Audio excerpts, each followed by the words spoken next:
crisis. He's choking on a sour ball candy. His hero's sister to the rescue. She just blew me away with that one. Then, runaway toddler. We've got a small child running down the road. There's a car coming right at him. And house engulfed in flames. There was a house on fire. Smoke everywhere.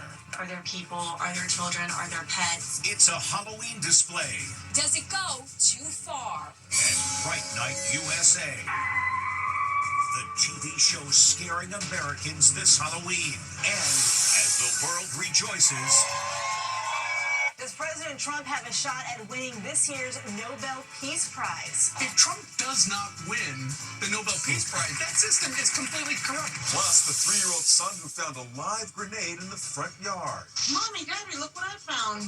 then ex-girlfriend accused. Did she poison her man with antifreeze? And wait till you see what this family is running from. Now, Inside Edition with Eva Pilgrim. Hello and thanks for joining us. Hero Sister. We begin with heart-stopping video of a little boy who starts choking on a piece of candy while jumping on a trampoline. His big sister knew exactly what to do, staying calmer than most adults, giving him the Heimlich maneuver. Les Trent spoke with the family. We might actually die. A life or death situation is about to unfold on a trampoline. The boy and his sister pop candy into their mouths while they're jumping up and down on the trampoline. Not a good combination for the little boy. It's called the Warheads Challenge, and it's all over social media. Ready, go. A warhead is an extremely sour candy, and the challenge involves popping one into their mouths and waiting to see who makes a sour face first. Oh, On social media, people usually sit side by side. But 10-year-old Leah and her 7-year-old brother Logan decided to take the challenge to another level. First, they show the candy to the camera, followed by a countdown. 3, 2, 1. Then they pop the warheads and start bouncing around. Logan falls on his back. Disaster ensues. The candy has lodged in his throat, and he's choking. His sister immediately springs into action, patting him on the back. That doesn't work, so she proceeds to do the Heimlich maneuver. In an instant, Logan coughs up the candy. Are you okay? The hero sister runs toward the camera. Hold on. Let me go get Mom. And here they are. Mom, Heather James, Leah, and Logan. Logan, what happened? I fell back. It went down my throat. It went in like the middle of my throat. And I was like this. And he came to me, started smacking me on my back. So then I moved to the Heimlich maneuvers and tried to help him. I have to ask you, Heather, how proud are you of your kids? She's always been exceptional, and I think she just blew me away with that one. Police Chief Michael Jones of the Lavon, Texas Police Department is praising Leah for her quick thinking and skill at the Heimlich maneuver. That was heroic. It was so incredible to see because she doesn't hesitate. She moves like she's been doing this for years. The chief takes special pride in her skills because she learned the Heimlich through the Lavon Babysitters Club, where young people learn babysitting skills that include life-saving techniques. What Leah learned in a babysitting club turned out to save her little brother's life. Are you okay? Experts say if done properly, the Heimlich maneuver can be successful almost every time. Lost boy. Imagine being behind the wheel and seeing this, a toddler running around a highway nearly hit in traffic. So what's going on? A cop's on patrol when he sees a chilling sight. A little boy running down the street. Look, a car just misses him. In slow-mo, you can see how close it came to disaster. We've got a small child running down the road. Just almost got hit by a car. The little boy keeps running. Then he turns off, ending up on a path at the side of the highway outside Sarasota, Florida. The cop pulls over. But the boy's not done running yet. So the officer takes off after him on foot and manages to scoop him up out of danger. Cops say the boy managed to get around numerous safeguards his parents had put in place to keep him from getting out of the home.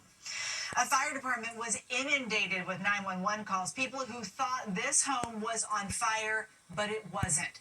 As Ann Mercogliano reports, it's just an elaborate Halloween display. It's terrifying. A house completely engulfed in flames. Smoke billows out the windows. Neighbors call 911. It was bone chilling from far away. I mean, it looked like the whole entire house was on fire. And I'm like, I've got to call 911. Turns out the house in South Carolina isn't really a blaze. It's a Halloween display to the extreme. Here are the homeowners, Amanda Payton and her fiance, Sam Lee. The first night, these guys pulled right down the driveway with us, and as soon as we got out of our car, they jumped out of their car and they're like, what can we do to help? Because they thought it was real. What has been your neighborhood and community reaction to this? I would think 99% of the people really enjoy it. We have had a few people that, haven't liked it. Halloween decorations are getting more and more realistic. Homeowners are using props and special effects to get into the Halloween spirit, but how far is too far? This New Jersey lawn looks like a gruesome crime scene. There's a body pinned against the tree, and neighbors called 911 after seeing this in Tennessee. They thought it was a murder victim. There's a guy laying up on his driveway next to the house. There's two big bloody handprints on the side of the house. It looks to me like he's dead. What would you say to people who think you went too far? It's Halloween. It's just a decoration. In case you were wondering, the fake fire effect is created by blowing fans on sheets with red lights on them. The winner of the Nobel Peace Prize will be announced tomorrow, and with Israel and Hamas agreeing to phase 1 of the Trump administration's peace deal, supporters of the president say he should get the honor. A round of applause for President Trump from his cabinet as they celebrate the historic Middle East peace deal. Headline after headline highlighting the praise for President Trump. There's no doubt that President Trump deserves a lot of credit for achieving this breakthrough right now. It's historic. It is a remarkable achievement, and President Trump most certainly deserves credit for his role. Trump personally broke the news of the peace deal to the families of the hostages. The hostages will come back. They're all coming back on Monday. There's also buzz that he might even win the Nobel Peace Prize. If Trump does not win the Nobel Peace Prize this year, I mean, that system is completely corrupt. President Donald Trump deserves that Nobel Peace Prize. In Israel, farmers plowed a giant Nobel for Trump sign into their fields, and the families of the Israeli hostages are rooting for him. He deserves a Nobel Prize for this, a Nobel Peace Prize for bringing this amazing deal. He's been talking about the prize for years. I think I'm going to get a Nobel Prize for a lot of things if they gave it out fairly, which they don't. I should have gotten it 4 or 5 times. So will he finally get it? I don't think he's going to get it on this round.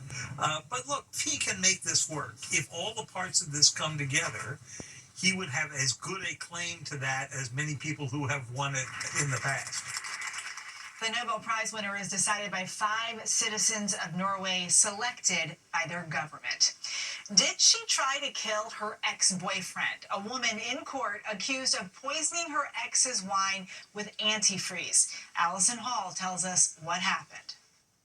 A mom accused of poisoning her ex-boyfriend with antifreeze. 33-year-old Kristen Hogan appears in court on attempted murder charges after cops say she admitted to spiking her ex's wine. Cops say the 34-year-old victim drank a small amount of wine from his refrigerator. During the night, he woke up vomiting, staggering, and slurring his speech. He was rushed to the hospital, and authorities say a lab test later determined that the wine contained antifreeze. According to a police affidavit, Kristen Hogan had recently Googled how much monoethylene glycol would kill you. Monoethylene glycol is the main ingredient in antifreeze. Hogan was arrested, and cops say she told them she never intended to kill him, but just wanted to make him sick as payback for him being mentally abusive. The victim was identified as Tim Lacouture. He lives in $1 million home in the ritzy town of Ridgefield, Connecticut. He and Kristen Hogan share 1 child. When the suspect appeared in court, her lawyer had to help put on her glasses because her hands were cuffed. a far cry from this photo. Her attorney spoke outside court today. This case is not what it seems. There's a lot more to this story.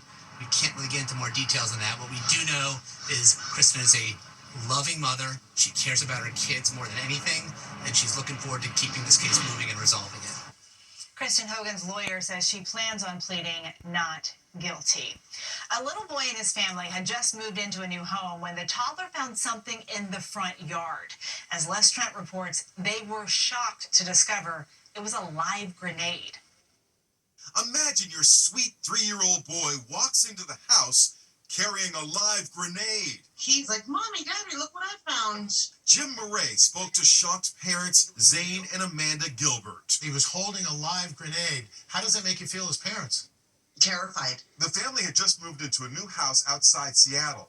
They were in the garage, and their son was playing on the front lawn when he found protruding from the grass what he thought was a toy like this. I looked at it and I was like, oh, it looks like a toy novelty type grenade. But as soon as she held it, she suspected the rusted grenade was real.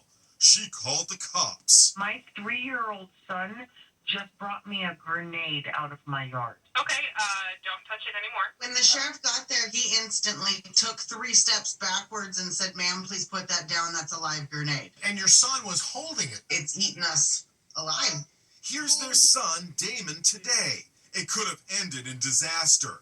2 weeks ago, we told you how these grieving parents lost their 12-year-old son, Asher Hurley, when a grenade suddenly went off in his bedroom.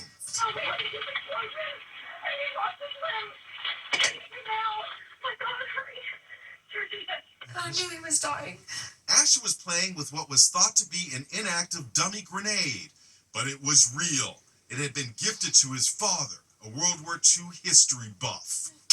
Explosive experts say old grenades can be unstable and extremely dangerous. As for this family who narrowly escaped disaster, It could have ended so much worse. Halloween is 3 weeks away, but there's already something terrorizing America. It's the #1 show on Netflix that's so scary, viewers are freaking out.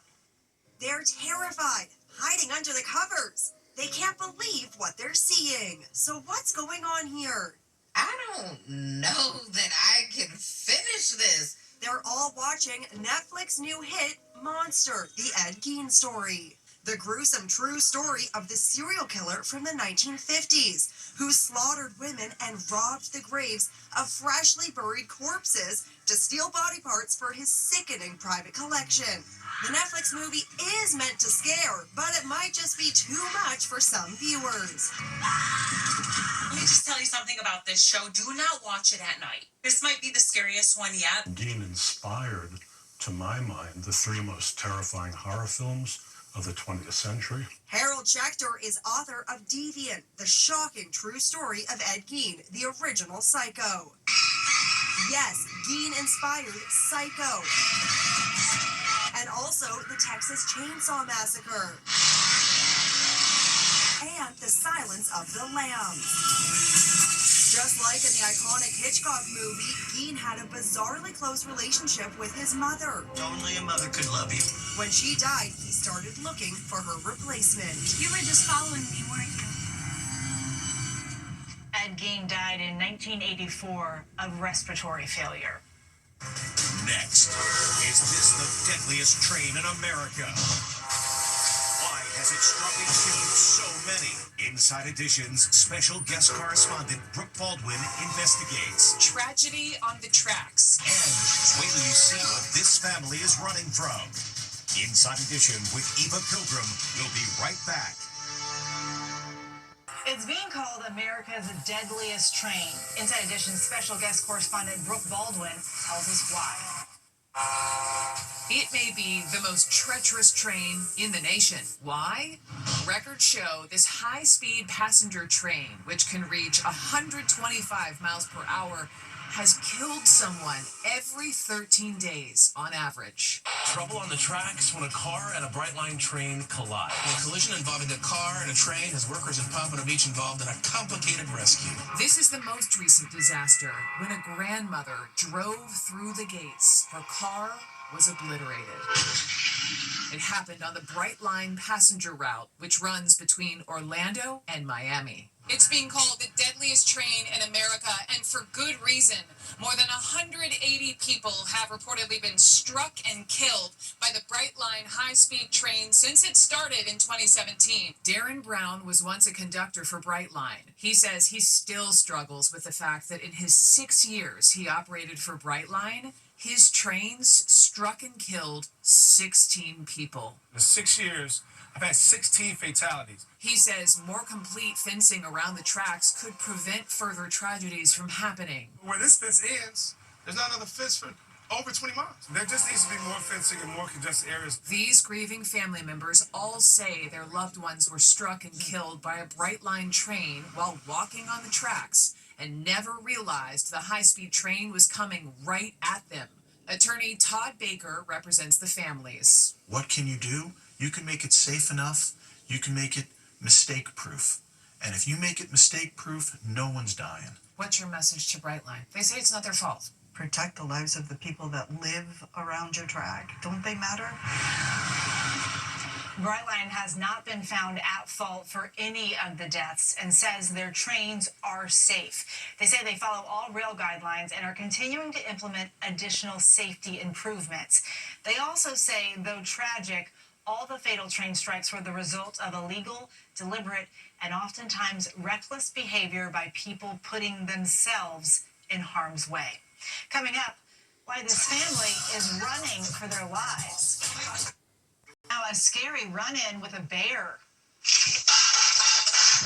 This guy's trying to scare away a bear rummaging through the trash, but oh no, the bear charges, sending the entire family. You see them there running, getting inside just in time. Now, Megan Alexander with today's Inside Deals. Someone's listening. A little girl is belting out the song Part of Your World from The Little Mermaid. Wish I could be. She thinks no one's around, but Mom is filming with her cell phone. That was... Sing it, girl. We'll see you next time.